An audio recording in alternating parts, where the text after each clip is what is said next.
नमस्ते, नमस्कार प्यारे दोस्तों, सभी को राम राम, सभी को राधे राधे और सभी को प्रणाम और सभी को गुड आफ्टरनून और सभी को जय हिंद जय भारत। कैसे हैं आप सभी? उम्मीद करती हूँ प्यारे दोस्त एकदम बढ़िया होंगे, एकदम मस्त होंगे, बेहतरीन होंगे, जबरदस्त होंगे और शानदार होंगे और सुबह से आप बहुत अच्छे तरीके से सारी क्लासेस को अटेंड कर रहे होंगे। तो अब बज चुके हैं दोस्तों चार के मतलब मुझे जो टाइम दिख रहा है 4:06 से 7 मिनट यहाँ पर हो रही होंगी और जो क्लासेस हैं वो आप लोगों की कंटिन्यू सुबह से चल रही हैं। तो अब जो बारी आ चुकी है वो बायोलॉजी सेशन की यानी कि विज्ञान की बारी आ चुकी है। तो दोस्तों जल्दी से कमेंट सेक्शन के साथ सभी जुड़ जाइएगा। क्या आप लोग मुझे सुन पा रहे हैं? आप ये भी बताइएगा कि आप लोग मुझे देख पा रहे हैं। वीडियो ऑडियो में कोई भी दिक्कत, कोई भी समस्या अगर आपको लग रही है जल्दी से कमेंट सेक्शन में बताएं। उसके बाद अपने इस डेमो को शुरू करते हैं, अपनी इस क्लास को शुरू करते हैं। तो सभी प्यारे दोस्तों को नमस्कार, गुड आफ्टरनून। आप सभी बहुत बेहतरीन होंगे ये मैं उम्मीद करती हूँ और आपने अपने मन में, अपने दिमाग में एक बिल्कुल लक्ष्य तय कर लिया होगा कि अब एकदम बढ़िया तरीके से तैयारी करनी है और सिलेक्शन लेना है, क्योंकि आपने सोच लिया है कि अब नहीं तो फिर कभी नहीं, क्योंकि आरडब्ल्यूए ने आपकी जितनी भी आप चीजें चाहते थे उन सभी चीजों का बंदोबस्त कर दिया है। अब बस जरूरी है कि आप पढ़ें, पढ़ते जाएं और सिलेक्शन लेते जाएं। तो इस बार आपको अपने परिवार के लिए, अपने माता पिता के लिए एक बेहतरीन नौकरी का जो तोहफा है वो जरूर देना है। दोस्तों मैं चाहती हूं इस बार की जो होली और दिवाली आप लोगों की बने वो आप लोगों की एक नौकरी के साथ बने, ठीक है? तो सभी दोस्तों को ये मेरी शुभकामनाएं हैं और इन्हीं शुभकामनाओं के साथ चलिए सेशन को शुरू करते हैं, क्लास को शुरू करते हैं। हमारे साथ यहाँ पर बहुत से बच्चे जो हैं वो जुड़ चुके हैं। मैं सभी के कमेंट्स देख पा रही हूँ, सभी बच्चों के कमेंट्स आ चुके हैं और कमेंट्स आपके बढ़ रहे हैं। तो बहुत अच्छे से आप लोग कमेंट कर रहे हो, इसका मतलब बहुत अच्छे से आवाज मेरी आप लोगों तक पहुंच रही है, ठीक है? तो हमारे साथ नागेंद्र आ चुके हैं, अनिल आ चुके हैं, गोविंद आ चुके हैं, रोहित आ चुके हैं और बच्चों के नाम मैं पढ़ भी नहीं पा रही हूँ, इतनी तेजी से आपके जो कमेंट्स हैं वो बढ़ रहे हैं। तो चलिए सेशन को शुरू करते हैं, ठीक है?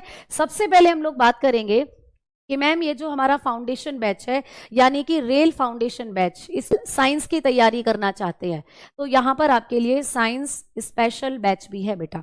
तो जो बच्चे केवल साइंस को तैयार करना चाहते हैं किसी भी एग्जाम के लिए, आप देख पा रहे हो रेलवे के सभी पैटर्न के लिए या SSC, Delhi police teaching exam, किसी भी पैटर्न के लिए आप लोग साइंस को अगर करना चाहते हो तो उसके लिए भी आपको बैच अवेलेबल है 299 में। इस बैच को भी आप परचेज कर सकते हो, ठीक है? सिर्फ जब साइंस की बात की जाए तो तब। क्लियर? चलो अब चलते हैं हम आगे और बात करते हैं अब हम लोग आपके इस सेशन की यानी कि बायोलॉजी की। तो मेरे ख्याल से आपका जो सब्जेक्ट्स को लेकर डाउट था वो पूरा क्लियर हो चुका है, ठीक है? अभी आपके कोई और डाउट हो तो वो भी बता दीजिए। मैम लिखकर पढ़ाइएगा। बिल्कुल बेटा, मैं हमेशा लिखकर ही पढ़ाने पर विश्वास करती हूँ, ठीक है? डायग्राम हम जरूर क्लास में यूज करेंगे, हम आपको चित्रों की सहायता से डायग्राम की हेल्प से जरूर चीजों को, कॉन्सेप्ट को समझाएंगे, बट हर चीज मैं आपको लिखकर बताऊंगी। इस चीज की गारंटी है, इस चीज की श्योरिटी है, ठीक है? कोई भी दिक्कत किसी भी तरीके से आपको होती है तो बेटा एक परिवार की तरह, एक फैमिली की तरह हमें पढ़ना है। जैसे हम जब बचपन में पढ़ते थे तो हमारी मम्मी हमें चीजों को सिखाती थी, हमारे पापा हमें चीजों को सिखाते थे, हमें कुछ नहीं आता था तो बेझिझक होकर हम अपने मम्मी पापा से चीजों को पूछते थे। उसी तरीके से आपको भी अपने परिवार की तरह, अपने माता पिता की तरह हमारे साथ जुड़ना है। कहीं भी कोई भी दिक्कत आती है आप बेझिझक उस चीज को पूछ सकते हैं, ठीक है बेटा? बेझिझक आप उस चीज को पूछ सकते हैं, ठीक? तो सभी बच्चे एक बार कमेंट सेक्शन में कमेंट थम्स अप कर दीजिए, फिर उसके बाद मैं सेशन को आगे लेकर चलती हूँ, उसके बाद मैं आपको चीजों को आगे लेकर चलती हूँ, ठीक है? तो चीजें आप लोगों को अभी तक जो बताई हैं एकदम शांति के साथ, एकदम धीरे धीरे कॉन्सेप्ट को, एक एक शब्दों को हम धीरे धीरे समझ कर करेंगे, कोई जल्दबाजी नहीं है।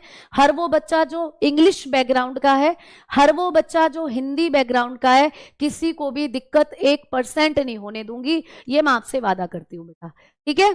चलो तो शुरू करें चीजों को। चलिए मैम आज की क्लास में आपने कहा कि हम बायोलॉजी शुरू करने वाले हैं, ठीक है? बहुत बेहतरीन। हम लोग पढ़ेंगे बायोलॉजी, जिसको हम कहते हैं बेटा जीव विज्ञान। मैम क्या होता है जीव विज्ञान? क्योंकि देखो बच्चा पहली क्लास है ना, पहली क्लास है हमारी, तो क्योंकि पहली बार हम लोग, आप में से कई बच्चे ऐसे हैं जो बायोलॉजी को पढ़ रहे हैं, साइंस को पढ़ रहे हैं, अब मैम इसमें हमें पहले ये बता दीजिए कि इस बायोलॉजी का मतलब क्या है, या इस बायोलॉजी को जब हम पढ़ते हैं तो ये किस शब्द से बना है, इसमें क्या पढ़ेंगे हम, इसके अंदर किस किस चीजों को हम लोगों को लेकर चलना है, ये पॉइंट्स मैं आपको क्लियर कर देना चाहती हूँ। ठीक है, देखो बेटा मैं आपसे एक चीज बताना चाहती हूँ कि पहली क्लास है और पहली क्लास को मैं आपको गहराई में चीजों को आराम से लेकर चलूंगी। कुछ कॉन्सेप्ट यहाँ ऐसे भी होंगे जो आप जानते हो, लेकिन फिर भी उन्हें बताना मेरी जिम्मेदारी है, क्योंकि क्लास के साथ हर वो बच्चा जुड़ा हुआ है जिसने पहले चीजों को कभी नहीं पढ़ा। तो जिन बच्चों ने ये चीजें पढ़ी हुई हैं वो आराम से ध्यान से सुनेंगे, और जिन्होंने नहीं पढ़ी उनके लिए तो इंपॉर्टेंट सारी चीजें होनी ही वाली है। ठीक है, चलिए तो भाई अब मैं थोड़ा सा आपको बताऊंगी कि मैम जीव विज्ञान क्या है, बायोलॉजी क्या है। देखो बेटा ये क्या है, इसको बताना सारे बच्चे कॉमेंट सेक्शन में बताओ। ये जो प्यारी सी चीज तुम्हें दिख रही है ये क्या है, जल्दी कॉमेंट सेक्शन में सारे बच्चे बताओ। दोस्तों ये क्या है, तो आप लोग बताएंगे कि मैम ये तो एक पौधा है, ये तो एक छोटा सा प्लांट है। क्या है बेटा, ये तो एक छोटा सा पौधा है। बहुत बढ़िया। क्या पौधे सजीव होते हैं, आप कहोगे हाँ जी मैम। क्या पौधे सजीव होते हैं, मेरा सभी से प्रश्न है बेटा। आपने कभी पौधों को खाना खाते देखा है, जल्दी बताओ सारे बच्चे। आपने कभी पौधों को खाना खाते देखा है, कहोगे मैम कभी देखा तो नहीं है, लेकिन अब जो मैं एक नाम लेने वाली हूं उसको जरूर सुना होगा। क्या आपने कभी प्रकाश संश्लेषण को सुना है, क्या आपने कभी फोटोसिंथेसिस शब्द को सुना है, तो आप कहेंगे हाँ जी मैम ये तो सुना है। तो बस उसी से पौधे खाना खाते हैं। कैसे खाते हैं वो आगे हम आपको बताएंगे, जरूर बताएंगे। तो अभी हमने देखा कि मैम ये पौधे का एक छोटा सा प्लांट, मतलब एक प्लांट का डायग्राम है और पौधे सजीव हैं, ये हमें समझ में आ गया। आप यहां पर देख पा रहे हो ये क्या है प्यारे बच्चा, आप कहोगे मैम अलग अलग एनिमल हैं, ये तो कुछ पक्षी हैं यहाँ पर, कुत्ता, बिल्ली, शेर, चीता, जेबरा हमें दिख रहे हैं, तो इनको हम कहते हैं भाई जंतु। ये क्या है दोस्तों, ये है जंतु। इनको हम लोग क्या कहेंगे, तो इनको हम लोग कहते हैं दोस्तों जंतु। ये है एनिमल। तो मेरा सिर्फ आप लोगों से इतना सा प्रश्न है कि क्या ये सजीव है, क्या ये सजीव है, क्या ये भी लिविंग्स की कैटेगरी में आते हैं, तो आप कहेंगे, क्या कहेंगे जल्दी बताओ कमेंट सेक्शन में, क्या ये सजीव है, जल्दी बताओ मेरे दोस्तों, क्या ये सजीव है, तो कहोगे यस मैम ये भी सजीव है। तो अभी मेरे पीछे जो आप दो इमेज देख रहे हो ये दोनों इमेज सजीवों की हैं। ठीक है, तो मैम आप हमें पढ़ा रही हो क्या, बायोलॉजी, यानी कि जीव विज्ञान। तो बस बच्चा जीव विज्ञान क्या है, जब हम सजीवों के बारे में पढ़ते हैं वही होता है जीव विज्ञान। रटने की जरूरत नहीं पड़ेगी, समझाऊंगी चीजों को, चाहे इमेज से समझाऊं चाहे कहानी से समझाऊं। तो जब हम लोग बायोलॉजी की बात करते हैं तो मैम बायोलॉजी क्या होता है, बायोलॉजी एक ग्रीक वर्ड से बना है बेटा। बायोलॉजी किस भाषा का शब्द है, आप कहोगे बायोलॉजी एक ग्रीक वर्ड है। ठीक है, बायोलॉजी क्या है बेटा, एक ग्रीक शब्द है बायोलॉजी। ये क्वेश्चन आपको बन सकता है कि जीव विज्ञान या बायोलॉजी किस भाषा का शब्द है। आपने कहा कि मैम ये ग्रीक शब्द है, समझ में आ गई बात।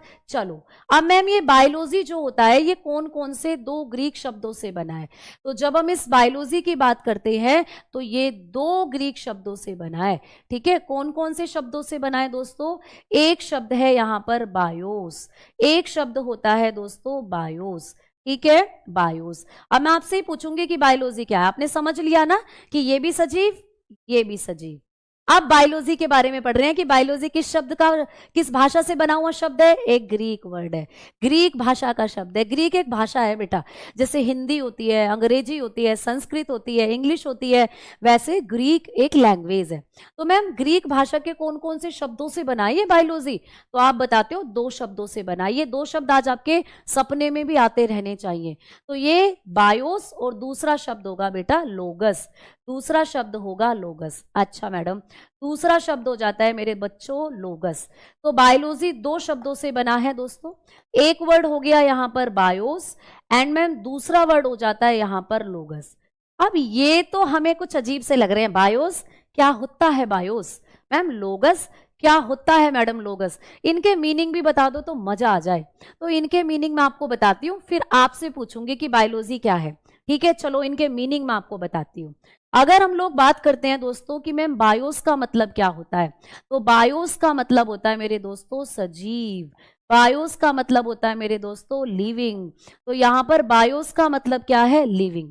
और मैम लोगस का मतलब क्या होता है, लोगस का मतलब होता है अध्ययन। लोगस का मतलब हो गया मेरे दोस्तों अध्ययन यानी कि स्टडी। तो अब मुझे बता दो कि बायोलॉजी क्या है, जल्दी बताओ सारे बच्चे कमेंट सेक्शन में। इन दोनों शब्दों को जोड़ देना, सजीव और अध्ययन, इन दोनों शब्दों को जोड़ देना, क्योंकि मैंने बताया ये भी सजीव है, मैंने बताया ये भी सजीव है। तो बस इन सब के बारे में जब हम लोग पढ़ते हैं, इन सब के बारे में जब हम लोग पढ़ते हैं, वही तो है क्या, बायोलॉजी। वही तो है क्या प्यारे बच्चा, आप बताओगे मैम जीव विज्ञान। तो जीव विज्ञान क्या होता है, सजीवों का अध्ययन, यानी स्टडी ऑफ लिविंग। तो बायोलॉजी क्या हो जाता है, जिसमें हम सजीवों के बारे में पढ़ते हैं। तो जब कभी भी आपको पेपर में क्वेश्चन आता है, जब कभी भी आपको बायोलॉजी की डेफिनेशन आती है, तो आप लोग बताकर चलते हो कि बायोलॉजी क्या होता है, तो आप लोग बता सकते हो कि बायोलॉजी होता है सजीवों का अध्ययन। दोस्तों बायोलॉजी में हम लोग क्या करते हैं, सजीवों का अध्ययन करते हैं। तो बायोलॉजी सजीवों का अध्ययन है दोस्तों, बायोलॉजी क्या है, सजीवों का अध्ययन। क्लियर, यानी कि study of living, study of livings. तो ये आप लोगों को याद रखना है कि बायोलॉजी में हम लोग क्या करेंगे, सजीवों का अध्ययन करेंगे। पॉइंट क्लियर, सभी बच्चों का पॉइंट क्लियर, ठीक है। तो ये तो पता चल गया ना बायोलॉजी का अध्ययन, बायोलॉजी क्या होती है, और बायोलॉजी किस भाषा के शब्द से बनी है, बायोलॉजी बनी हुई है ग्रीक भाषा के शब्द से। अब कई बच्चों के मैं कमेंट देख रही हूँ, ma'am syllabus, ma'am syllabus, ma'am syllabus. बेटा सिलेबस के बारे में भी बताऊंगी, सिलेबस के बारे में भी बताऊंगी, थोड़ी देर रुक जाओ, ठीक है। सिलेबस के बारे में भी बात करेंगे, थोड़ी देर रुक जाओ। अब क्योंकि बायोलॉजी का हम लोग इंट्रोडक्शन पढ़ रहे हैं, बायोलॉजी को स्टार्ट कर दिया है हमने, तो क्या कुछ बायोलॉजी में पढ़ना है उसके बारे में भी बताऊंगी। तो बिल्कुल परेशान मत हो, अभी बस मेरे साथ बने रहो क्लास के साथ। अभी धीरे धीरे हम लोग सारी चीजों के जो आपके आंसर से रिप्लाई है उनको करेंगे, ठीक है ना। तो सिलेबस वाले बच्चे भी थोड़ी देर बेटा शांति से बैठेंगे, सिलेबस के बारे में भी बताऊंगी कि कहां से कैसे सिलेबस आपको मिलेगा, क्या करना है सिलेबस का, ठीक है। समझ में आई ना बात, चलो आ जाओ आगे बात करते हैं। अब हम चलते हैं यहां पर कि ये जो आप लोगों की बायोलॉजी है मैम, ये सजीवों का विज्ञान है, हमें पता चल चुका है। अब हम लोग बात करें कि मैम इस बायोलॉजी टर्म को किसने दिया था। बायोलॉजी टर्म, पेपर में क्वेश्चन आता है कि बायोलॉजी टर्म को किसने दिया, यानी कि ये जो जीव विज्ञान शब्द है ये किसके दिमाग में सबसे पहले आया, बताओ। जीव विज्ञान शब्द को दिया किसने था। अच्छा सबसे पहले मैं आपसे एक क्वेश्चन पूछूंगी सभी बच्चों से। मैंने आपसे क्वेश्चन पूछा कि बायोलॉजी किस भाषा का शब्द है, बताओ बेटा। बायोलॉजी किस भाषा का शब्द है, सारे बच्चे कमेंट सेक्शन में बताएंगे भाई, बायोलॉजी किस भाषा का शब्द है, फटाफट से बताओ सारे बच्चे। बायोलॉजी किस लैंग्वेज से लिया गया वर्ड है, तो आप बता रहे हैं मैम ग्रीक लैंग्वेज का वर्ड है, इतना तो क्लियर हो गया, ठीक है। अब मुझे बता दो कि इस शब्द को सबसे पहले दिया किसने था। जीव विज्ञान शब्द को सबसे पहले जो देने वाले साइंटिस्ट थे ना, ये थे बेटा लेमार्क। कौन से साइंटिस्ट थे, लेमार्क। और मैम इनके साथी एक और थे, इनके साथ एक और साइंटिस्ट थे, लेमार्क और ट्रेविरेनस। कौन थे बेटा, ट्रेविरेनस। तो इन्होंने ही सबसे पहले क्या किया था, बायोलॉजी शब्द को दिया था। तो ये भी क्वेश्चन बना है ग्रुप डी के अंदर कि सबसे पहले बायोलॉजी शब्द को किसने दिया, आपने बताया लेमार्क और ट्रेविरेनस ने दिया। किसने भाई, लेमार्क एंड ट्रेविरेनस, ये दो साइंटिस्ट थे, इन्होंने मिलकर क्या करा था, सबसे पहले 1802 एनसीईआरटी के अकॉर्डिंगली जब पढ़ेंगे 1802 में इन्होंने सबसे पहले बायोलॉजी शब्द को दिया था, लेमार्क और ट्रेविरेनस। पॉइंट क्लियर हो गया ना बेटा। देखो पहले 1801 कहीं कहीं पुरानी एनसीईआरटी में दिया था, लेकिन आप जब भी अब पढ़कर चलोगे 1802, एडिशन अपडेट हो चुका है, इसीलिए 1802 ही पेपर में दिया जाता है, 1802 याद रखेंगे, ठीक है। चलो अब आगे बढ़ते हैं हम लोग और अब बात करते हैं कि मैम बायोलॉजी के बारे में हमें यहाँ से 2-3 क्वेश्चन जो हैं वो याद करने हैं। आपने हमें बता दिया कि बायोलॉजी ग्रीक भाषा का शब्द है, बायोलॉजी जो शब्द था सबसे पहले लेमार्क और ट्रेविरेनस ने दिया था। अब हम आगे बढ़ेंगे और बात करेंगे यहाँ पर कि मैम बायोलॉजी के पिताजी किसको कहा जाता है, फादर ऑफ बायोलॉजी किसको कहते हैं, ये भी क्वेश्चन आता है। तो जीव विज्ञान के जनक की जब हम लोग बात करते हैं, फादर ऑफ बायोलॉजी की जब हम लोग बात करते हैं, तो आप बताते हो अरस्तु। किसको कहते हैं दोस्तों। अब जब मैंने आपसे क्वेश्चन पूछा था ना कि सबसे पहले बायोलॉजी शब्द को किसने दिया था, तो बच्चे जो आंसर कर रहे थे वो कर रहे थे अरस्तु। तो बेटा यही कंफ्यूजन तो दूर करना है आपका हमें। अरस्तु ने बायोलॉजी के शब्द को नहीं दिया था, अरस्तु बायोलॉजी के पिता कहे जाते हैं, यानी जीव विज्ञान के पापा जी कहे जाते हैं। तो आपको कभी भी क्वेश्चन आता है who is the father of biology, किसे बायोलॉजी के पिताजी कहा जाता है, तो तब आप लोग बताकर चलते हो एरिस्टोटल। तब आप लोग बताकर चलते हैं बेटा एरिस्टोटल। तो यहां पर आएगा अरस्तु। तो अरस्तु को कहा जाता है जीव विज्ञान के पिताजी। समझ में आ गई बात? क्यों मैडम, क्यों? क्योंकि अरस्तु ने सबसे पहले क्या करा था बेटा? अरस्तु ने सबसे पहले जीवों से जुड़ी हुई व्याख्या करी थी। मतलब इन्होंने बताया था जीव जंतुओं के बारे में। इन्होंने कहा था कि जीव जंतु सजीव हैं और इस पृथ्वी पर जो जीव जंतु होते हैं वो मिलकर जीव विज्ञान का निर्माण करते हैं। तो इस तरीके से इनको कहा गया जीव विज्ञान के जनक। अब जब हम अरस्तु की बात करते हैं तो इनको एक और उपाधि दी जाती है। इन्हीं को कहा जाता है फादर ऑफ जूलॉजी। इन्हीं को कहते हैं फादर ऑफ जूलॉजी। बेटा समझ में आई ना बात? ये पॉइंट लिख लीजिएगा। इन्हीं को कहा जाता है जंतु विज्ञान के पिता। तो इन्हीं को क्या कहते हैं हम लोग? जंतु विज्ञान के पिता भी कहते हैं। ये भी आपको पेपर में क्वेश्चन पूछा जाता है कि जंतु विज्ञान के पिता किसको कहते हैं? अरस्तु को। अरस्तु को दो नामों से जाना गया। इन्हीं को फादर ऑफ बायोलॉजी कहते हैं यानी जीव विज्ञान के जनक, और इन्हीं को कहते हैं फादर ऑफ जूलॉजी यानी जंतु विज्ञान के जनक। अच्छा मैम, जब ये बायोलॉजी पढ़ा रहे थे या बायोलॉजी के बारे में बता रहे थे तो बायोलॉजी को आपने अभी डिफाइन करा कि भाई बायोलॉजी की जब हम बात करते हैं तो इसमें पौधे भी आते हैं, इसमें जंतु भी आते हैं, दोनों चीजें आती हैं बायोलॉजी के अंदर। कि मैम प्लांट्स के बारे में भी पढ़ते हैं। पीडीएफ मिलेगा मैम? बेटा बिल्कुल मिलेगा पीडीएफ। जो बच्चे बैच खरीदेंगे उनको पीडीएफ भी जरूर मिलेगा। जब आप जहां पर लाइव क्लासेस देखेंगे उसी लाइव क्लास के 1 से 2 घंटे बाद आपकी जो पीडीएफ है वो अपलोड हो जाएगी। और पीडीएफ दोनों मिलेंगी, ये जो मैं बोर्ड पे पढ़ा रही हूँ ये भी मिलेगा और पीडीएफ हैंड रिटन भी मिलेगी, यानी बच्चे द्वारा तैयार की गई पीडीएफ भी मिलेगी। समझ में आ गई बात? तो अब हम बात कर रहे हैं कि मैम जीव विज्ञान के पापा जी कौन है? जीव विज्ञान के पिताजी हैं अरस्तु। बेटा अब अरस्तु की जब हमने बात करी तो आप देख रहे हो कि अरस्तु को हम जंतु विज्ञान के पिता भी कहते हैं, फादर ऑफ जूलॉजी भी कहते हैं। तो मैम जूलॉजी क्या होता है? जूलॉजी वो है बेटा जिसमें हम जंतुओं के बारे में पढ़ते हैं। तो अरस्तु को मजेदार लगते थे जंतु। अरस्तुओं को मजा आता था जंतुओं के साथ खेलने में, है ना? जंतुओं को देखने में उनका बड़ा इंटरेस्ट था। वो तरह तरह के जंतुओं के साथ क्या करते थे? एक्सपेरिमेंट करते थे। तो इसीलिए उनको माना गया फादर ऑफ जूलॉजी। इसीलिए उनको हम लोग जंतु विज्ञान के पिता भी कहते हैं। समझ में आ गई बात? तो ये भी आपको क्वेश्चन आ सकता है कि किसको जंतु विज्ञान के पिता कहते हैं? तो अरस्तु को। अच्छा दोस्तों, अरस्तु की एक किताब भी है मेरे बच्चों, बताओ जल्दी से। इनकी इस किताब से भी आपके ग्रुप डी जैसे एग्जाम में क्वेश्चन आता है। जो अरस्तु है ना, इन्होंने जंतुओं के ऊपर दोस्तों किताब भी लिख डाली। भाई जैसे जब हमें किसी चीज को करने का शौक होता है, जैसे किसी को शायरी लिखने का शौक है तो वो अपनी कॉपियों पर शायरी लिख देगा। जैसे मैंने कई बच्चे देखे थे कभी कभी कि कुछ बच्चे होते हैं जो एग्जाम में जाते थे, एग्जाम कॉपी पर सबसे ऊपर लिख देते ओम नमः शिवाय या लिख देते थे जय सरस्वती माता। तो अब तो खैर ऐसा बैन है, एग्जाम में आप कॉपी पर ऐसा कुछ नहीं लिख सकते, लेकिन बच्चों का अपना अपना इंटरेस्ट होता है। कोई कुछ लिखता था, कोई कुछ। आप अपने स्कूल की कॉपी में लिख लो, लेकिन एग्जाम की कॉपी में ऐसा नहीं लिख सकते थे। अभी भी नहीं लिख सकते, बैन हो जाती है वो कॉपी, फिर चेक नहीं होती है। ठीक है, तो आप में से भी कई बच्चों को शौक होगा शायरी का। आप में से कुछ बच्चों को शौक होगा कि अपनी कॉपी को बड़े तरीके से नोट्स बनाएं, सजा सजा कर बनाएं। सबका अलग अलग शौक होता है। अब ये जो अरस्तु थे, इनका शौक क्या था? जीव जंतुओं के बारे में रिसर्च करने का। तो इन्होंने भैया किताब लिख डाली। किताब लिख डाली कौन सी? तो इनकी बुक का नाम था भाई हिस्टोरिया एनिमेलिया। इनकी बुक का नाम क्या था? हिस्टोरिया एनिमेलियम। तो ये आपको पेपर में आएगा कि हिस्टोरिया एनिमेलियम किसकी पुस्तक है। तो आप बताकर चलते हैं कि हिस्टोरिया एनिमेलियम जो पुस्तक है ये अरस्तु की है। एनिमेलियम का मतलब है दोस्तों एनिमल यानी कि जंतु।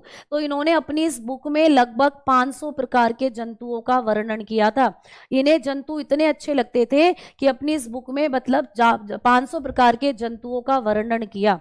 तो इसीलिए इस बुक का नाम पड़ा हिस्टोरिया एनिमेलिया। यानी कि इन्होंने अपनी इस बुक में 500 टाइप के एनिमल्स के बारे में हिस्ट्री लिख डाली। भैया इन्होंने क्या कर डाली? हिस्ट्री लिख डाली। तो हिस्ट्री पढ़ते हो ना आप लोग, है ना? हिस्ट्री में आप लोग इतिहास पढ़ते हो, फलाना राजा का ये इतिहास था, फलानी रानी का ये इतिहास था। ठीक है, तो भाई इन्होंने भी जंतुओं का इतिहास उतार दिया एक किताब में। उस किताब को कहा गया हिस्टोरिया एनिमेलियम।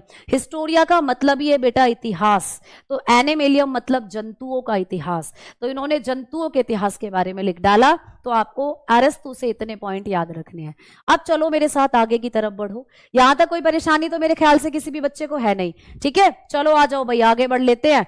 अब हम लोग बात करते हैं कि मैम आधुनिक जीव विज्ञान के जनक कौन है। ये भी तो क्वेश्चन आ सकता है, टेक्नोलॉजी आगे बढ़ रही है, पेपर का लेवल बढ़ रहा है, तो मैम हम भी एडवांस टेक्नोलॉजी के साथ बढ़ेंगे। फादर ऑफ मॉडर्न बायोलॉजी किसको कहते हैं, यानी आधुनिक जीव विज्ञान के जनक किसको कहा जाता है, तो ये है दोस्तों डार्विन। क्या आप इनकी ये जो शक्ल है इनको देखकर पहचान सकते हो, ये है डार्विन, बहुत ज्यादा पॉपुलर है डार्विन।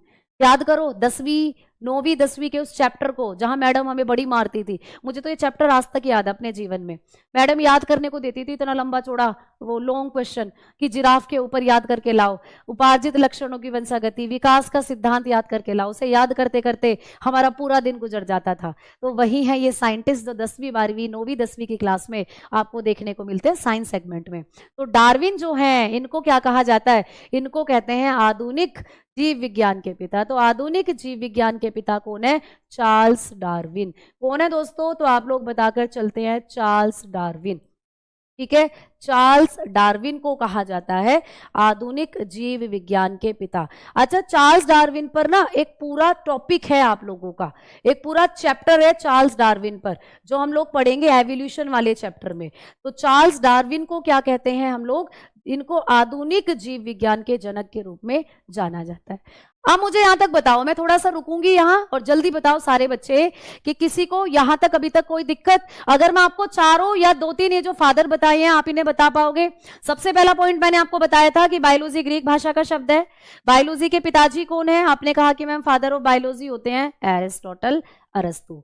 ठीक है, और बायोलॉजी शब्द को किसने दिया था, तो लेमार्क और ट्रेविरिनस ने 1802 में दिया था। और आपको कभी भी क्वेश्चन पूछे कि बायोलॉजी आधुनिक जीव विज्ञान के पिता, who is the father of modern biology, तो आप बताकर चलते हो चार्ल्स डार्विन। ठीक है, अब चार्ल्स डार्विन के बारे में डिटेल चीजें मैं आपको बहुत अच्छे से बताऊंगी जब इनके बारे में हम लोग एवोल्यूशन वाला चैप्टर पढ़ेंगे। यहां पर एक चीज और याद रखना भाई, चार्ल्स डार्विन को हम लोग एक और नाम से जानते हैं। चार्ल्स डार्विन को हम लोग क्या कहते हैं, इनको हम लोग क्या कहते हैं बेटा, डार्विन्स थ्योरी ऑफ एवोल्यूशन, यानी इन्होंने एवोल्यूशन की थ्योरी दी थी, तो इनको हम लोग फादर ऑफ एवोल्यूशन के नाम से भी जानते हैं, यानी विकासवाद के पिता। ठीक है, इनको हम लोग विकासवाद के पिता भी कहते हैं, विकासवाद के पिता, फादर ऑफ एवोल्यूशन के नाम से भी जाने जाते हैं। इनको कहते हैं भाई फादर ऑफ एवोल्यूशन। इन्होंने सबसे पहले हमको जीवों के एवोल्यूशन के बारे में बताया था। इन्होंने बताया था कि इस पृथ्वी पर हमारा विकास कैसे हुआ। देखो, पहले हम ऐसे थे, फिर हम ऐसे हुए, फिर हम ऐसे, फिर हम ऐसे, फिर हम ऐसे हो गए। तो जीवों का विकास इस पृथ्वी पर कैसे हुआ, इस चीज को सबसे पहले इन्होंने समझाया था डार्विन ने। तो इनके बारे में बहुत सारे फैक्टर जो पेपर में आते हैं तसल्ली पूर्वक पढ़ेंगे जब हम एवोल्यूशन वाला चैप्टर पढ़ रहे होंगे। ठीक है ना मेरे बच्चों, चले आगे भाई। चलो तो भाई अब आ जाओ, आगे चलते हैं और आगे हम लोग, है ना, तो अब हम लोग आगे की तरफ बढ़ते हैं। बेटा यहां से पेपर में अभी जो आप लोगों का एमपी पुलिस का एग्जाम हुआ था, एमपीएसआई का, ये क्वेश्चन उसमें आपको पूछा गया था, who is the father of biology. ये क्वेश्चन आपको पेपर में आया था, who is the father of biology. तो ये एमपी पुलिस एसआई के अंदर पूछा गया प्रश्न है अभी लेटेस्ट, तो आप लोगों के एग्जाम में भी पूछा जा सकता है। तो ऐसे क्वेश्चन पेपर में बनते हैं बेटा। और रेलवे में आप जानते हो कई शिफ्टों में पेपर होते हैं, तो जब आप लोगों की शिफ्टों में एग्जाम होते हैं ना, तो आप देखते हो कि बहुत सी शिफ्ट में ये क्वेश्चन भी आपको देखने को मिलते हैं। चलो अब आ जाओ, आगे की तरफ बढ़ते हैं। अब हम लोग बात करते हैं कि मैम यहां से जब हम लोग बायोलॉजी के सिलेबस की तरफ चलते हैं या बायोलॉजी की ब्रांचेस की तरफ चलते हैं, तो यहां से मैं एक चीज और आपको बताकर चलूंगी, ब्रांचेस ऑफ बायोलॉजी। तो बेटा बायोलॉजी को हमने 2 मेन ब्रांचेस हैं बायोलॉजी की, इनसे भी आपको कुछ पॉइंट्स हैं जो मैं बताकर चलूंगी। बायोलॉजी की 2 मेन ब्रांचेस होती हैं, ब्रांचेस ऑफ बायोलॉजी, जीव विज्ञान की शाखाएं। जीव विज्ञान की दोस्तों 2 शाखाएं होती हैं। ठीक है, जीव विज्ञान की जब हम शाखाओं के बारे में बात करेंगे तो जीव विज्ञान की कितनी शाखाएं होती हैं भाई, 2 शाखाएं होती हैं। कौन कौन सी 2 शाखाएं हैं, कोई बच्चा बताएगा कमेंट सेक्शन में, जल्दी से बताओ। जीव विज्ञान को जब हम पढ़ते हैं तो इसकी कितनी ब्रांचेस होती हैं, जल्दी बताएंगे सभी बच्चे। अभी मैं आपसे बीच बीच में क्वेश्चंस भी पूछती चलूंगी भाई, जितना भी पढ़ाती चल रही हूं उनसे रिलेटेड क्वेश्चंस भी मैं आपसे पूछती चलूंगी, ठीक। तो जीव विज्ञान की बहुत अच्छे से आप लोग बता रहे हो कि मैम 2 शाखाएं मेन है, वैसे तो बहुत सारी हैं लेकिन 2 मेन शाखाएं होती हैं। एक तो होती है दोस्तों जूलॉजी, जिसको आप लोग कहते हो जंतु विज्ञान, जिसको आप लोग क्या कहेंगे भाई, जंतु विज्ञान कहेंगे, जंतु विज्ञान, ठीक है। और एक शाखा होती है आप लोग बताते हो वनस्पति विज्ञान, एक शाखा होती है दोस्तों वनस्पति विज्ञान, जिसको हम लोग कहते हैं बॉटनी। एक होती है वनस्पति विज्ञान, क्लियर, जिसको हम लोग कहेंगे मेरे बच्चों बॉटनी, ठीक है। अब यहां से मैं आपसे एक क्वेश्चन पूछूंगी सभी बच्चों से, देखती हूँ कितने बच्चों का ध्यान जो है वो क्लास की तरफ है, कितने बच्चे कमेंट सेक्शन में मस्त हैं और कितने बच्चों का ध्यान यहाँ बोर्ड की तरफ है। चलो भाई, जीव विज्ञान की 2 शाखाएं हैं, मैम जूलॉजी हो गई, मैम बॉटनी हो गई, यानी जंतु विज्ञान हो गया, और मैम क्या हो गया, वनस्पति विज्ञान। मुझे यहाँ से ये बताओ सारे बच्चे कि जूलॉजी के फादर कौन है, फटाफट बताओ सारे बच्चे। ये जो जंतु विज्ञान है जिसमें हम जंतुओं के बारे में पढ़ते हैं, इसके फादर बता दो, मैं मान जाऊं तुम बच्चों को। जल्दी जल्दी से सारे बच्चे बताएं कि जंतु विज्ञान के पिता किसको कहते हैं। Who is the father of zoology, who is the father of zoology. अरे वाह, एक बच्चा तो कह रहा है डार्विन है, भाई कमाल कर दिया, कमाल। अरस्तु अरस्तु अरस्तु, चलो बहुत बढ़िया बहुत बढ़िया। जो चार्ल्स डार्विन वाले हैं वो थोड़ा सा ध्यान देंगे बेटा, मैंने कहा था कि चार्ल्स डार्विन को कहा जाता है आधुनिक जीव विज्ञान के पिता। मेरे बच्चा, ये आधुनिक जीव विज्ञान के पिता हैं, यानी कि फादर ऑफ मॉडर्न बायोलॉजी हैं। मॉडर्न बायोलॉजी नहीं पूछ रही, मैं कह रही हूं कि भाई जंतु विज्ञान के पिता कौन है, जूलॉजी। तो बेटा इस पॉइंट को तो मैं आपको अभी अभी बताकर चली गई हूं कि जंतु विज्ञान के पिता हम अरस्तु को ही कहते हैं। तो इसीलिए तो जो फैक्ट बता रही हूं ध्यान से समझ के चलो, ध्यान से समझ के चलो, क्वेश्चन कहीं से भी आपको आ सकता है। तो इसीलिए आप लोगों ने बता दिया कि मैम जब हमसे जंतु विज्ञान के पिता पूछता है तो हम लोग अरस्तु जी का ही नाम बताते हैं, अरस्तु जी को ही कहा जाता है। अरस्तु को ना इंग्लिश में हम लोग एरिस्टोटल कहते हैं बेटा, तो इंग्लिश के नाम के लिए भी आप लोगों को याद रखना है, अंग्रेजी वाले बच्चों को इनको एरिस्टोटल कहा जाता है इंग्लिश में, ठीक है। अब बारी आती है कि मैम बॉटनी के पापा जी कौन है, हाँ ये मैं बता के चलूंगी यहां से, इसीलिए तो मैंने आपको ब्रांचेस बताई हैं। तो यहां से आपको पूछे कि मैम वनस्पति विज्ञान के पिता, who is the father of botany, तो आप लोग बताकर चलते हो कि जो बॉटनी के पिताजी हैं ये हो जाते हैं थियोफ्रस्टस। तो फादर ऑफ बॉटनी किसको कहते हैं बेटा, थियोफ्रस्टस को कहा जाता है। किसको कहते हैं भाई, थियोफ्रस्टस। तो ये भी आप लोगों को याद देने या याद करने योग्य बात है, थियोफ्रस्टस, ठीक है। थियोफ्रस्टस, इनको कहा जाता है फादर ऑफ बॉटनी, थियोफ्रस्टस। समझ में आई बातें, थियोफ्रस्टस को कहते हैं हम लोग बॉटनी के पिताजी, यानी कि वनस्पति विज्ञान के पिताजी। अच्छा मैम, वनस्पति में हम लोग क्या पढ़ते हैं, देखो यहां पर ये हैं थियोफ्रस्टस बेटा, तो थियोफ्रस्टस को हम लोग क्या कहते हैं, फादर ऑफ बॉटनी, यानी वनस्पति विज्ञान के जो पिताजी हैं इनको कहा जाता है थियोफ्रस्टस को। अब ये जो थियोफ्रस्टस है ना, ये अरस्तु के शिष्य थे बेटा, जैसे तुम लोग सारे मेरे शिष्य हो, मैं तुम्हें पढ़ा रही हूं, तुम आगे बढ़ोगे, तुम्हारा सिलेक्शन होगा तो तुम खूब आगे जाओगे, है ना। तो वैसे ही यहाँ पर जब थियोफ्रस्टस थे तो ये किसके शिष्य थे, एक बार एग्जाम में ये क्वेश्चन बना था, ये किसके शिष्य थे, ये किसके स्टूडेंट थे। कोई बच्चा मुझे बताएगा कि थियोफ्रस्टस जो थे ये किसके स्टूडेंट थे। उसके बाद ये आपका जो क्लासिफिकेशन है इसको, यानी कि ये जो आपका बायोलॉजी का इंट्रोडक्शन है, इसको हम यही खत्म करेंगे और आगे के कॉन्सेप्ट की तरफ बढ़ेंगे। तो जल्दी से बताओ, अरस्तु के शिष्य थे, बहुत बढ़िया बेटा, तो कमाल कर दिया तुम लोगों ने, तो कमाल कर दिया बिल्कुल। ये अरस्तु के ही क्या थे प्यारे बच्चा, शिष्य थे, अरस्तु के, एरिस्टोटल। तो एरिस्टोटल के शिष्य माने जाते हैं ये, ठीक है। तो एरिस्टोटल ने क्या किया था, एक किताब लिखी थी। कौन सी किताब लिखी थी अरस्तु ने, जल्दी बताओ कमेंट सेक्शन में, कौन सी किताब लिखी थी भाई अरस्तु ने। चीजों को भूलने नहीं दूंगी मैं तुमसे, इतना वादा है मेरा, तुम्हें पूछ पूछ कर परेशान करूंगी बिल्कुल। तो चीजें भूलनी नहीं है, जो जो पढ़ाती चल रही हूँ दिमाग में रखता चलना है, रिकॉल करना है, बार बार उस चीज को दिमाग में लाना है, बार बार बोलना है। देखो बोलो, जहां भी बैठकर क्लास देख रहे हो ना, जो भी मैं पूछ रही हूँ उसको मुंह से भी बोला करो। जब चीज हम बोलते हैं ना तो दिमाग में जाती है और दिमाग में स्टोर होती है, तो बोलने से चीजें याद रहती हैं बेटा। ठीक है, बोलने से चीजें याद रहती हैं। एनिमल हिस्टोरिया यानी कि हिस्टोरिया एनिमेलियम इसकी इनकी पुस्तक थी। अब ये ठहरे क्या, थियोफ्रेस्टस क्या थे, अरस्तु के शिष्य। तो जब किताब अरस्तु ने लिख दी तो भाई ये कैसे ना लिखे, तो इन्होंने भी किताब लिख डाली। अरस्तु से इंस्पायर होकर थियोफ्रेस्टस ने भी क्या कर डाली, एक किताब लिख डाली थी बेटा। और इनकी इस किताब का भी नाम आपको याद रखना है। तो गुरु और शिष्य दोनों की किताबों के नाम आपको याद रखने हैं। इनकी किताब का नाम क्या है भाई, तो आप लोग बताकर चलते हैं। इन्होंने लिख दी हिस्टोरिया प्लांटेरम, हिस्टोरिया प्लांटेरम इन्होंने लिख दी दोस्तों, हिस्टोरिया प्लांटेरम। तो ये भी क्वेश्चन आ सकता है कि हिस्टोरिया प्लांटेरम किसकी पुस्तक है। तो हिस्टोरिया मतलब हिस्ट्री, ठीक है, और प्लांटेरम मतलब प्लांट। तो इन्होंने प्लांटों के बारे में हिस्ट्री लिख डाली भैया। इन्हें पेड़ पौधों के साथ खेलना बड़ा पसंद था, तो इन्होंने जो किताब लिखी, इन्होंने जो बुक लिखी वो थी हिस्टोरिया प्लांटेरम। तो इतना इंट्रोडक्शन हम लोगों का जरूरी है पहली क्लास में। बताओ यहां तक कोई दिक्कत किसी भी बच्चे को, फटाफट से बताओ कमेंट सेक्शन में। उसके बाद मैं आगे बढ़ रही हूं और आपका जो सिलेबस का मुद्दा है, आपका जो सिलेबस का मुद्दा है उसको मैं सोल्व करने वाली हूं। जल्दी से मेरे सभी प्यारे दोस्त बता दे कमेंट सेक्शन में कि मैडम जी यहां तक तो एक एक पॉइंट जो है वो क्लियर हो गया। बताओ जल्दी से, क्या कोई दिक्कत? बायोलॉजी कौन सी भाषा से बना है? कोई दिक्कत नहीं। बायोलॉजी शब्द किसने दिया? कोनो दिक्कत नहीं। बायोलॉजी के पिताजी कौन? बिल्कुल कोई दिक्कत नहीं। बायोलॉजी की ब्रांचेस कितनी? इसमें भी कोई दिक्कत नहीं। और दोनों ब्रांचेस के पिताजी कौन? इसमें भी हमें अभी तक कोई डाउट नहीं, ठीक है ना। अब चलते हैं आगे की तरफ कि मैम सिलेबस बता दो पहले हमें। बेटा देखो, सिलेबस के लिए आप लोगों को मैंने सैटरडे में क्लास ली थी बेटा, पूरी की पूरी, क्योंकि वहां मैंने आपको जो सिलेबस था वो पूरा डिटेल में डिफाइन किया था। तो सैटरडे के अंदर मैंने आपकी एक क्लास ली थी। इसी क्लास का सैटरडे में क्या हुई थी बेटा, एक क्लास मैंने ली थी। इस क्लास का लिंक मैं आपको इस क्लास के नीचे लगा रही हूं। इस लिंक पर क्लिक करके आप सारा बायोलॉजी का, केमिस्ट्री का, फिजिक्स का सिलेबस देख सकते हो, ठीक है।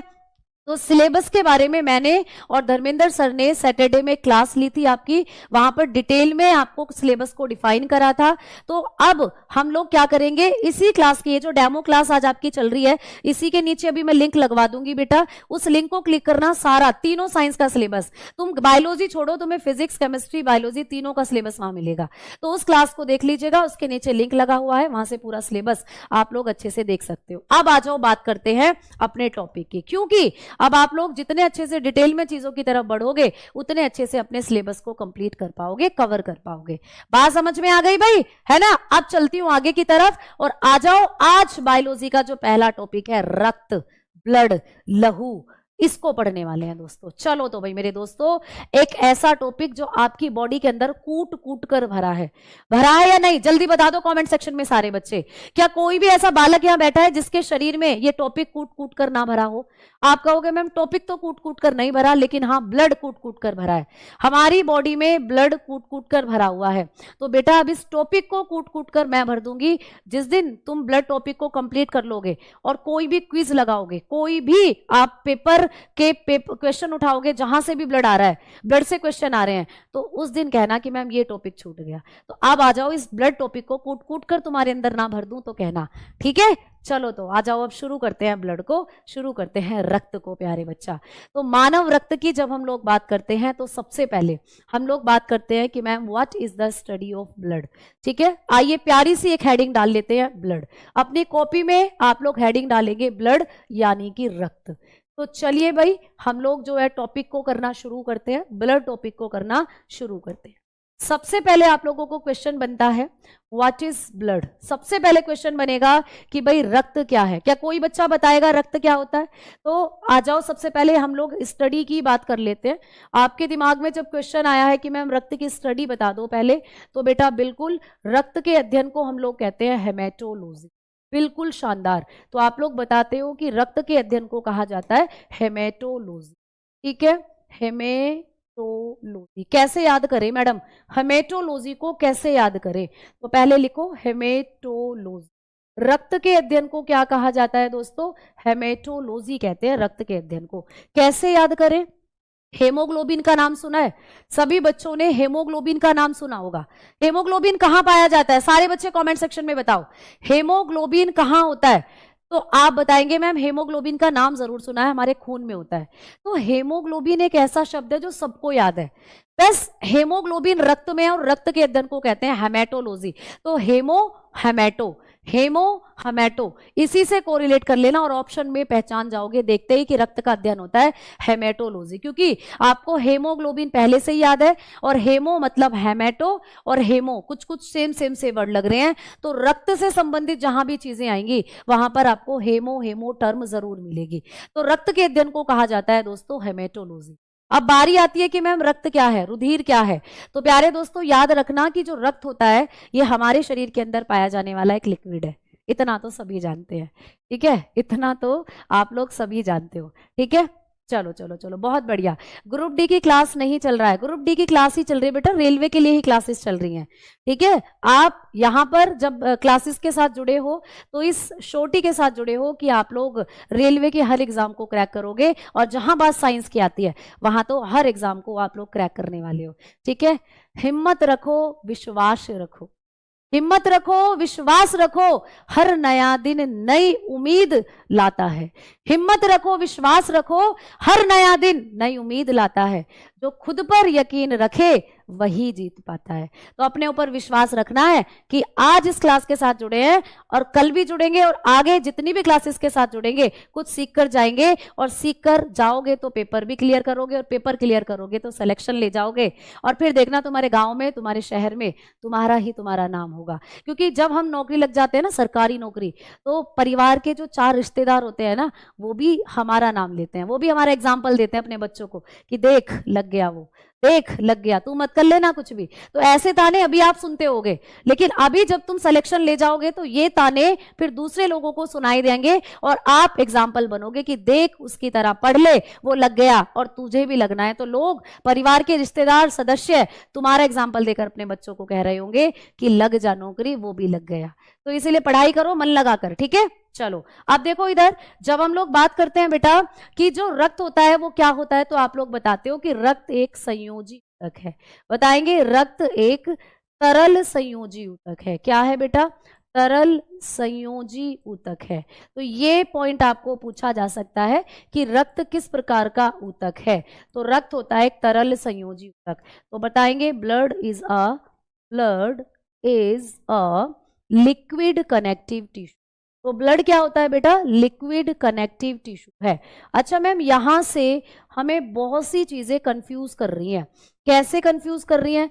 हमें इस लाइन में ये 3-4 शब्द तो समझ में आ गए कि रक्त समझ में आ गया, तरल समझ में आ गया, लिक्विड, लेकिन मैम हमें संयोजी और ऊतक ये शब्द समझ में नहीं आए, परेशान कर रहे हैं बहुत ज्यादा। इनको समझाओ कैसे याद करें। तो बेटा समझते हैं कि भाई कनेक्टिव का मतलब क्या होता है। कनेक्टिव, जैसे मैं तुम्हें फोन मिलाऊं, ट्रिन ट्रिन ट्रिन ट्रिन, तुम्हारे पास फोन आ रहे हैं बेटा, उठाओ इस फोन को, ट्रिन ट्रिन, तो तुम कहोगे मैम मन कहीं और लगा हुआ है, क्या करूं? बेटा मन कहाँ लगा हुआ है, उस मन को बताओ हमें, कहाँ लगा हुआ है। जहां से लगा हुआ है वहां से हम लाएंगे उसको खींचकर। तो मन कहीं और लगाओगे तो फिर कहीं के भी नहीं रहोगे, इसीलिए मन यहां लगाओगे तो बहुत कुछ सीख कर जाओगे। ये अपनी मेंटेलिटी बना लो कि इधर उधर की बातों में नहीं जाना है। हमें 2 साल मिले हैं, 1 साल मिला है, 6 महीने मिले हैं, इन 6 महीने में, 1 साल में, 2 साल में कुछ करके दिखाना है, ठीक है। तो ये अपने अंदर आपको खुद मोटिवेशन लानी पड़ेगी कि कुछ बनना है, कुछ करके दिखाना है। चलो देखो इधर, अब समझते हैं कि मैम कनेक्टिव टिश्यू क्या होता है, यानी कि संयोजी ऊतक क्या होता है। तो देखो जैसे मैं तुम्हें भी फोन मिला रही हूँ, टनन टनन, आधे बच्चों तक तो फोन कनेक्ट ही नहीं हो पा रहा। भाई उठा क्यों नहीं रही हो फोन, बात करो मुझसे। तो तुम कहोगे कहाँ मैडम, कनेक्शन ही नहीं लग पा रहा है, आपकी तो आवाज ही नहीं आ रही हमारे पास, कनेक्ट ही नहीं हो पा रहा है फोन। तो कनेक्ट मतलब, कनेक्ट का मतलब क्या होता है? जोड़ने वाला। कनेक्ट का मतलब क्या हो गया बेटा? जोड़ने वाला। यानी कि एक ऐसी हमारी बॉडी के अंदर टिश्यू, एक ऐसा हमारी बॉडी के अंदर तरल जो हमारे बॉडी अंगों को जोड़े हुए है। अगर मुझे यहां पर चोट लगी तो खून निकलेगा, ठीक है, वही खून ऐसे ऐसे यहां तक फैला हुआ है। अगर मुझे यहां चोट लगी तो खून निकलेगा, भाई वही खून ऐसे ऐसे पूरी बॉडी में फैला हुआ है। तो कहने का मतलब यह है कि आपके बॉडी अंगों को जोड़ने वाला स्ट्रक्चर ये होता है कनेक्टिव। तो सिंपल वे से याद हो गया, जैसे फोन कभी कनेक्ट नहीं होता, जैसे तुम पढ़ रहे हो, रात को तुम्हें कॉन्सेप्ट है जो समझ नहीं आया, तुमने सोचा कि चलो भावना मैम को कॉल मिला लेते हैं, बायोलॉजी का ये पॉइंट समझ नहीं आ रहा, तो तुमने कहा टिनिन टिनिन टिनिन टिनिन, भावना मैडम सो गई है रात को, अब फोन कनेक्ट नहीं हो रहा है, साइलेंट करके मैं सो गई हूं, तो अब आप परेशान हो, अब आप कह रहे हो कि भाई कनेक्शन नहीं हो पा रहा है मैडम से, कनेक्ट नहीं हो पा रहे हैं मैडम से, कैसे पूछें अपना डाउट। तो भाई कनेक्टिंग आपको अब समझ में आ गया। तो हमारी बॉडी में भी ऐसे बहुत से स्ट्रक्चर होते हैं जो बॉडी पार्ट को कनेक्ट करते हैं, जिसमें से रक्त एक ऐसा ही ऊतक है जो आपके बॉडी पार्ट को कनेक्ट करता है। अब मैम इस टर्म को समझा दो कि टिश्यू क्या होता है, टिश्यू यानी ऊतक। तो देखो जब हम अपनी बॉडी की बात करते हैं मेरे दोस्तों, तो हमारे शरीर में बहुत सारी कोशिकाएं हैं, ऐसे ऐसे देखना तुम समझना, ठीक है। हमारी बॉडी में ऐसे बहुत सारी कोशिकाएं हैं, हमारी बॉडी के अंदर ऐसे छोटी छोटी बहुत सारी स्ट्रक्चर है, क्लियर। तो ये सारी स्ट्रक्चर कहलाती है बेटा कोशिका। क्या कहलाती है? कोशिका। तो यही कोशिका जब हमारे शरीर में, यही सेल जब हमारे शरीर में एक साथ जुड़ जाती हैं, एक साथ एक ग्रुप बना लेती हैं, तो उसी ग्रुप को हम लोग कहते हैं बेटा टिश्यू। उसी ग्रुप को हम लोग क्या कहते हैं? उसी ग्रुप को हम लोग कहते हैं ऊतक। क्या कहते हैं बेटा? टिश्यू कहते हैं। तो क्या होता है टिश्यू? अब आपको समझ में आया कि हमारे शरीर में बहुत सारी कोशिकाएं होती हैं। जब ये कोशिकाएं एक साथ ग्रुप में आ जाती है, मीटिंग चलती है उन ग्रुप कोशिकाओं की, बहन तू कैसी है? बहन मैं तो बहुत अच्छी हूँ। अच्छा चल तू बता अपना हालचाल। दूसरी कोशिका कहती है मैं तो कतई जबरदस्त हूँ। तीसरी कोशिका कहती है बहन क्या खाया आज? तो कहेगी बहन बर्गर खाया। हाँ इस आदमी ने वही आया है मेरे अंदर। चौथी कोशिका कहती है अच्छा बहन तुझे तो बर्गर मिला है, यहाँ तो सुबह से भूखे ही बैठे हुए हैं, जरा सा भी ग्लूकोज हमारे शरीर में नहीं पहुंचा। तो मतलब आपके शरीर में जब ये बहुत सारी कोशिकाओं की मीटिंग चल रही होती है, तो वही मीटिंग कहलाती है टिश्यू। तो ऐसा समझो कि कोशिकाओं का जो ग्रुप होता है, इसी को कहते हैं हम लोग टिश्यू। तो इसी तरीके से ब्लड में भी आपके बहुत सारी कोशिकाएं होती हैं, तो ब्लड भी हो जाता है एक एग्जाम्पल किसका? टिश्यू का। तो जब आप अपने ब्लड को देखोगे तो देखो ये रही कितनी सारी कोशिकाएं, ये बैठी हुई, ये चल रही, देखो इनकी मीटिंग, आरबीसी, डब्ल्यूबीसी, प्लाज्मा, सबकी मीटिंग चल रही है देखो। तो ये पूरी कोशिकाओं का जो एक ग्रुप है, इसी को कहा जाता है टिश्यू। अब ये कैसा टिश्यू है भाई? लिक्विड। आप देखते हो ना, जब चोट लगती है हमें तो खून निकलता है, तो लिक्विड होता है। उसको आप ग्लास में भी भर सकते हो, उसको आप बोतल में भी भर सकते हो ना। तो कैसा दिखता है ब्लड? लिक्विड दिखता है। तो इसीलिए हमने लिखा कि ब्लड एक लिक्विड कनेक्टिव टिश्यू है। अब मैं थोड़ा सा यहाँ रुकूंगी और आप लोगों से पूछूंगी क्या ये दोनों पॉइंट क्लियर हैं? रक्त के अध्ययन को क्या कहते हैं? हेमेटोलॉजी। हेमोग्लोबिन से याद हो गया, हेमेटो हेमो, हेमेटो हेमो। दूसरा पॉइंट, रक्त क्या है? तो रक्त एक तरल संयोजी ऊतक है। Blood is a liquid connective tissue. Connective tissue मतलब जो बॉडी पार्ट को कनेक्ट करे, एंड मैम टिश्यू मतलब कोशिकाओं का समूह। तो रक्त एक तरीके का कोशिकाओं का समूह है, और एक ऐसा समूह है जो आपकी बॉडी को कनेक्ट करता है। टिश्यू मैम डिटेल में पढ़ाओ बेटा, बिल्कुल। जब इस टॉपिक पर आएंगे तो ये टिश्यू वाला टॉपिक भी डिटेल में पढ़ाया जाएगा, ठीक है। चलो अब आगे चलते हैं, अगला पॉइंट। अब मैंने आपको देखो एक पॉइंट दिया यहां पर कि हमारे शरीर में रक्त एक तरल संयोजी ऊतक है। तो क्या मैम केवल रक्त ही तरल है या कुछ और भी हमारी बॉडी में जो लिक्विड है? बताओ जल्दी सारे बच्चे, इसी बात को बता दो आज मुझे कमेंट सेक्शन में। जल्दी बताएंगे सारे बच्चे कि आपकी बॉडी के अंदर ऐसा कौन सा टिश्यू है रक्त को छोड़कर जो लिक्विड कनेक्टिव टिश्यू की कैटेगरी में आता है। दैट्स मीन जो लिक्विड है, यानी आपकी बॉडी के अंदर अगर हम लोग बात करते हैं तो दो तरीके के लिक्विड आपकी बॉडी में होते हैं। आपकी बॉडी के अंदर 2 टाइप ऑफ लिक्विड टिश्यू पाए जाते हैं। 2 टाइप्स ऑफ लिक्विड टिश्यू आपके शरीर में क्या होता है? 2 टाइप्स ऑफ लिक्विड टिश्यू पाए जाते हैं। 2 प्रकार के प्यारे बच्चे क्या होते हैं? 2 प्रकार के तरल ऊतक पाए जाते हैं। तरल ऊतक। अब 2 प्रकार के तरल ऊतकों में मैंने आपको एक तो बता दिया, एक तो मैंने आपको बता दिया कि क्या है मैडम? एक तो हो जाता है रक्त, यानी कि लहू, यानी कि ब्लड। एक तो हो गया भाई ब्लड दोस्तों। मैम दूसरा तो तुम्हें बताना पड़ेगा बेटा, दूसरा तो तुम्हें बताना पड़ेगा, बताना जरा। Plasma, platelet. बहुत बढ़िया, बहुत बहुत बढ़िया बेटा। प्लाज्मा रक्त का तरल भाग है, वो रक्त में ही मिलेगा तुम्हें, वो रक्त के अंदर ही है। मैंने पूछा 2 ऐसे टिश्यू बता दो जो लिक्विड है आपकी बॉडी में, तो एक तो आपने कह दिया मैम ब्लड होता है। लिम्फ, अरे वाह बहुत बढ़िया। दूसरा हो जाता है लिम्फ। तो आपकी बॉडी के अंदर दूसरा जो लिक्विड टिश्यू है ये हो जाता है बेटा लिम्फ। अच्छा मैम लिम्फ क्या होता है? क्या लिम्फ भी ब्लड ही है क्या, या ब्लड से अलग है? तो बेटा जो लिम्फ होता है ना, ये एक ऐसा ब्लड है जिसमें केवल WBC पाई जाती है। तो ये भी क्वेश्चन आ सकता है कि लिम्फ क्या होता है। तो ऐसा रक्त, आप इसको पूरा ही लिख लो ना लिम्फ को अच्छे से, तो इसके अंदर क्या लिखोगे कि भैया ऐसा रक्त जिसमें केवल, क्या होगा बेटा, जिसमें केवल WBC पाई जाती है। मैम WBC क्या होती है, WBC क्या होती है, तो अभी थोड़ा सा पेशेंस रखेंगे, WBC को भी हम लोग पढ़ेंगे, ठीक है, WBC को भी पढ़ेंगे, पिक्चर अभी बाकी है मेरे दोस्त, ठीक है। ऐसा रक्त जिसमें केवल WBC पाई जाती है, ब्लड विच हैव, ऐसे लिखेंगे, blood which have only WBC, ठीक है। ऐसा रक्त जिसमें केवल WBC होती है उसको कहा जाता है लिम्फ, यानी कि आप कहते हो लिम्फ। क्लियर, समझ में आ गई बात। मैम निर्जीव क्या होते हैं, एक बच्चे का पॉइंट है कि मैम निर्जीव क्या होते हैं, कितना अच्छा क्वेश्चन है, अरे वाह भाई वाह। ये क्या है मेरे पेन हाथ में, ये क्या है, जल्दी बताओ इसको, ये क्या है, सारे बच्चे बताओ ये क्या है, ये पेन है, पेन। तो मैम ये पेन सजीव है या निर्जीव, क्या इसके शरीर में ब्लड है, नहीं है। क्या ये रिप्रोडक्शन करता है, क्या ये अपने जैसे दूसरे पेन उत्पन्न कर सकता है, नहीं, ठीक है। क्या मैडम ये खाना खाता है, नहीं भैया, इसके लिए मैं रोज हलवा पूरी बनाकर लाती हूँ, खाता है ये खाना, खाता है क्या, कहोगे नहीं मैम। तो क्या ये सांस लेता है, कहोगे नहीं मैम। क्या ये ग्रोथ करता है, इसकी आज इतना साइज है कल इतना मिलेगा क्या, तो कहोगे नहीं मैम। तो बेटा ये है निर्जीव, ठीक है, ये निर्जीव है। ठीक, अब ये जो तुम्हें बोर्ड दिख रहा है जिसपे मैं लिख रही हूँ, ये मुझे पैसों का खरीदना पड़ा है। अगर ये रिप्रोडक्शन करता तो मैं इसकी फैक्ट्री खोल लेती। आज ये एक बोर्ड में ले आई, कल ये बच्चे दे देता, फिर दूसरा बोर्ड हो जाता, उसे किसी को बेच देती, फिर तीसरा चौथा।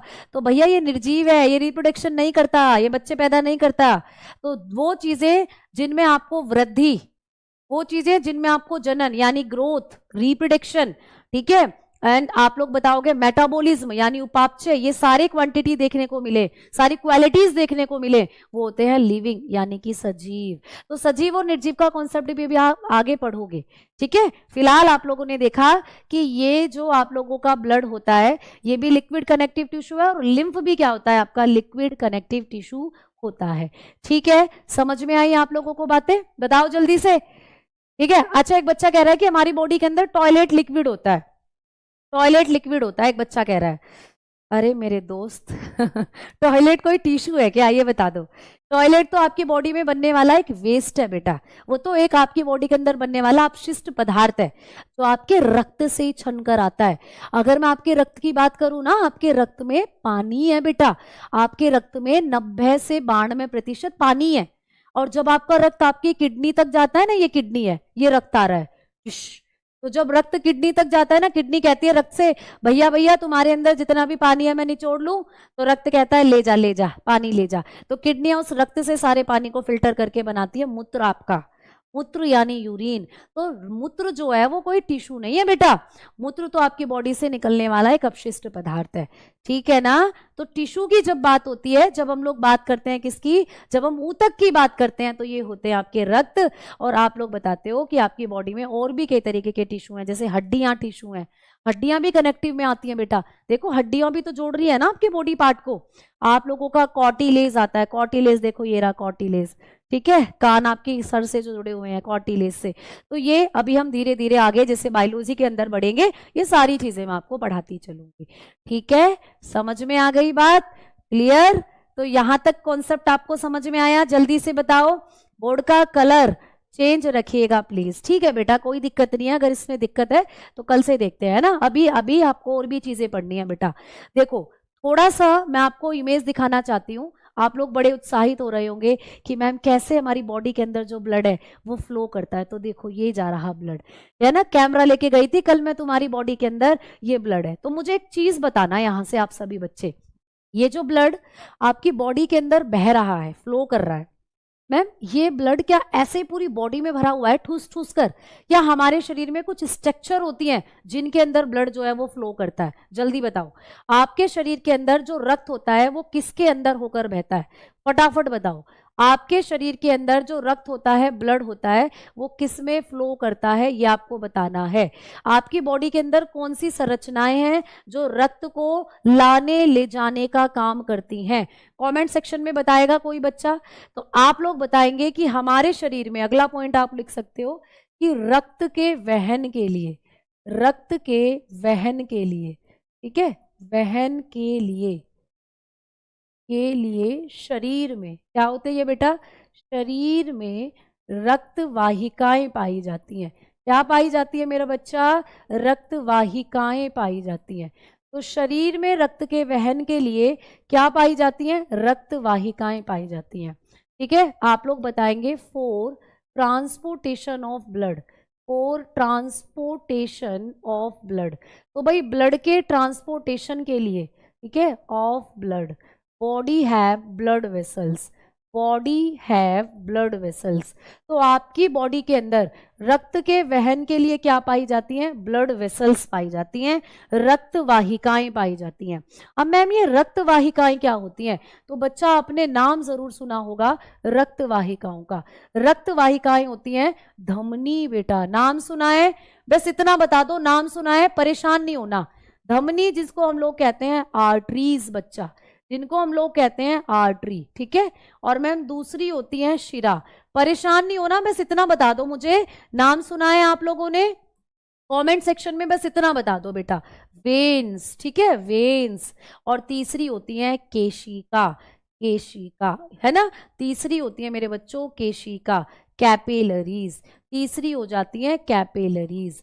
तो ये 3 तरीके की रक्त वाहिकाएं आपके शरीर में होती है। अभी जिसने इनके बारे में नहीं सुना ना, परेशान मत होना कि हाय ये क्या आ गया, मैं सब समझाऊंगी, एक एक कॉन्सेप्ट को क्लियर करूंगी। देखो यहाँ देखो अपना हाथ, ये देखो नन्नी नन्नी सी नसें दिखाई दे रही होंगी सभी बच्चों को, दिख रही है ना नन्नी नन्नी सी नसें, देखो यहाँ भी दिखती है, ये इनके अंदर बंद होता है बेटा ब्लड, इनके अंदर रहता है ब्लड। और ये तो तुम्हें दिख भी रही है नन्नी नन्नी सी रसें, ये शिराएं आपकी, शिरा वेन है, ये वेन, ये तो दिख भी रही हैं। मैम और अंदर की तरफ जाओगे, अपनी स्किन की और गहराई में जाओगे तो यहाँ पर धमनियां होंगी, धमनियां यानी आर्टरीज होंगी। और मैम और गहराई में जाएंगे तो केशिका, ये तो इतनी नन्ही है दिखाई भी नहीं देती। जैसे अभी तुम्हें यहाँ चोट लगी तो मैम यहाँ से भी खून निकलेगा, बिल्कुल निकलेगा। तो यहाँ तो कुछ भी नहीं दिख रहा हमें, छोटी छोटी नन्ही नन्ही ट्यूब, कुछ नहीं दिख रहा है, यहाँ पर केशिकाएं हैं जिनसे खून निकलता है जब आपको चोट लगती है। तो आपकी बॉडी के अंदर ये 3 स्ट्रक्चर है जो ब्लड को भरने का काम करती है, यानी इन्हीं 3 संरचनाओं में रक्त भरा रहता है। अगर मैं कहूं मैम ये कैसी होती हैं, तो ये ट्यूब के जैसी स्ट्रक्चर होती हैं, इस तरीके से ये ट्यूबुलर स्ट्रक्चर आपकी बॉडी में होती है। और इन्हीं के अंदर क्या रहता है, रक्त भरा रहता है। इन्हीं के अंदर दोस्तों क्या रहता है, ब्लड भरा रहता है। तो आप लोग बताकर चलते हो कि मैम इन्हीं में क्या होगा, जो ब्लड होता है वो भरा रहता है, इस तरीके से। तो आपकी बॉडी में नन्ही नन्ही ट्यूबुलर स्ट्रक्चर, ट्यूब के जैसी संरचनाएं, ये करती हैं रक्त को एक अंग से दूसरे अंग तक ले जाने का काम। समझ में आई बात, जल्दी से बताओ, ठीक है ना भैया। कोशिका भी पढ़ाएंगे आपको, पहले आप रक्त को पढ़ लो, क्योंकि रक्त एक तरीके की कोशिका है, इतना सिर्फ यहां से पढ़ना है। कोशिका फिर एक बहुत बड़ा टर्म हो जाती है, उसको अलग पढ़ेंगे हम लोग। कोशिका एकदम अलग टर्म है, वहां पर रक्त का आप नामो निशान भी नहीं पढ़ेंगे। बस हाँ, रक्त में इतना एक पॉइंट जरूर लिखना है कि रक्त में भी आपकी अलग अलग तरीके की कोशिकाएं होती हैं। समझ में आ गई बात, ठीक है, क्लियर। चलो, तो केमिस्ट्री को लेकर जो बच्चों का डाउट था वो मैंने आप बताया। बायोलॉजी खत्म होगी, या केमिस्ट्री आपकी तब शुरू होगी जब आपकी बायोलॉजी या फिजिक्स में से कोई भी एक खत्म हो जाएगा, उसी टाइम आपकी क्या चल जाएगी, केमिस्ट्री चल जाएगी। मैं और धर्मेंद्र सर मिलकर आपकी केमिस्ट्री को कराएंगे। और दोस्तों आपकी सिलेबस से रिलेटेड जो वीडियो है, वो वीडियो मैंने अभी अभी कहा कि इसी क्लास के साथ एक लिंक आपको मिलेगा, उस लिंक पर सारा सिलेबस यानी कंप्लीट साइंस का सिलेबस, बायो केमिस्ट्री फिजिक्स का सिलेबस आप उस लिंक पर जाकर देख सकते हो, ठीक है। अगर मैं आपको यहां से एक और पॉइंट की तरफ लेकर चलूं बेटा, तो यहां पर लास्ट में आप लोग बताकर चल सकते हैं कि कुछ आपको रिकॉर्डेड क्लास भी दी जाएंगी।